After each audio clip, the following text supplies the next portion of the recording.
ফাঁস হলো ইরানের ভেতরে আমিরাতের হামলার চাঞ্চল্যকর তথ্য।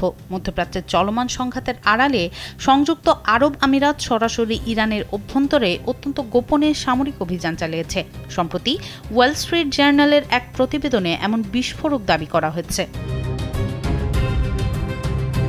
প্রতিবেদনে জানানো হয়েছে, যুক্তরাষ্ট্র ও ইরানের মধ্যে মধ্যস্থতায় যুদ্ধবিরতি কার্যকর হওয়ার ঠিক আগ মুহূর্তে এই হামলাগুলো চালায় আমিরাত। সংবাদ মাধ্যমটির তথ্যমতে এপ্রিলের শুরুতে আমিরাতি বাহিনী পারস্য উপসাগরের লাভান দ্বীপের একটি তেল শোধনাগারে ভয়াবহ আঘাত হানে।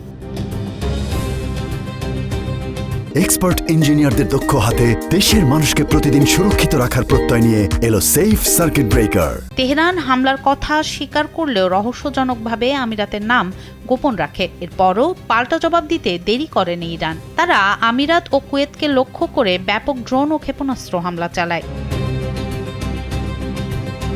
প্রকৃতপক্ষে চলমান যুদ্ধে ইসরায়েলের চেয়েও বেশি ইরানি হামলার শিকার হয়েছে আমিরাত। একসময়ের স্থিতিশীল দেশটিতে ইরানের ক্রমাগত আক্রমণে পর্যটন ও আবাসন খাতে ধস নামে। অস্তিত্ব রক্ষায় আমিরাত তাই রণকৌশল বদলে সরাসরি ইরানে হামলার পথ বেছে নেয়। মার্কিন প্রশাসনও দশকের পর দশক শান্ত থাকা আমিরাতের এমন সক্রিয় অংশগ্রহণকে স্বাগত জানিয়েছে। নিজেদের আকাশ সীমা সুরক্ষিত রাখতে আমিরাত এখন ইসরায়েলে আয়রন ডোম ব্যবহার শুরু করেছে। ফরাসি মিরাজ ও মার্কিন F-16 সমৃদ্ধ তাদের আধুনিক বিমান বাহিনী এই সংঘাতের সমীকরণ বদলে দিয়েছে। শান্তি বাহিনী মধ্যস্থতা করলেও গোপনে শুরু হওয়া এই সরাসরি সংঘাত মধ্যপ্রাচ্যের ভূ রাজনীতিকে এক চরম অনিশ্চয়তার মুখে ঠেলে দিয়েছে।